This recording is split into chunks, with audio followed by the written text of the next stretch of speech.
বন্ধুদের সঙ্গে reel video তৈরি করতে গিয়ে রাজ্যের মুখ্যমন্ত্রী ও তার মাকে নিয়ে একাধিকবার কুরুচিকর মন্তব্য করার অভিযোগে শিলিগুড়ির একটি সরকারি স্কুলের একাদশ শ্রেণীর এক ছাত্রকে আটক করেছে পুলিশ। ভিডিওটি সামাজিক মাধ্যমে ভাইরাল হওয়ার পর শহর জুড়ে ব্যাপক চাঞ্চল্যের সৃষ্টি হয়। পুলিশ সূত্রে জানা গিয়েছে, অভিযুক্ত ছাত্রের বাড়ি শিলিগুড়ি পুর নিগমের ৩৪ নম্বর ওয়ার্ডের সূর্যসেন কলোনি এলাকায়। অভিযোগ, বন্ধুদের সঙ্গে একটি রিল ভিডিও তৈরির সময় সে মুখ্যমন্ত্রী ও তার মাকে উদ্দেশ্য করে আপত্তিকর মন্তব্য করে।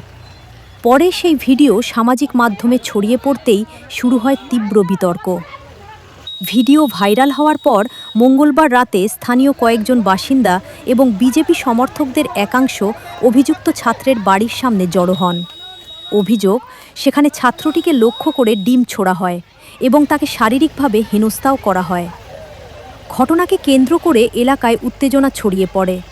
খবর পেয়ে দ্রুত ঘটনাস্থলে পৌঁছায় এনজেপি থানার পুলিশ। পরিস্থিতি নিয়ন্ত্রণে এনে ওই ছাত্রকে উদ্ধার করে থানায় নিয়ে যাওয়া হয়। পরবর্তীতে আইনি প্রক্রিয়া অনুসরণ করে বুধবার তাকে জুভেনাইল কোর্টে পেশ করা হয়। পুলিশ জানিয়েছে, ভাইরাল ভিডিও, অভিযোগ এবং ঘটনার সমস্ত দিক খতিয়ে দেখা হচ্ছে। যেহেতু অভিযুক্ত একজন নাবালক, তাই আইন অনুযায়ী তার পরিচয় গোপন রেখে তদন্ত এগিয়ে নিয়ে যাওয়া হচ্ছে। পাশাপাশি আইন নিজের হাতে তুলে না নেওয়ার জন্য সাধারণ মানুষের প্রতি আবেদন জানিয়েছে পুলিশ। গোটা ঘটনার তদন্ত অব্যাহত রয়েছে।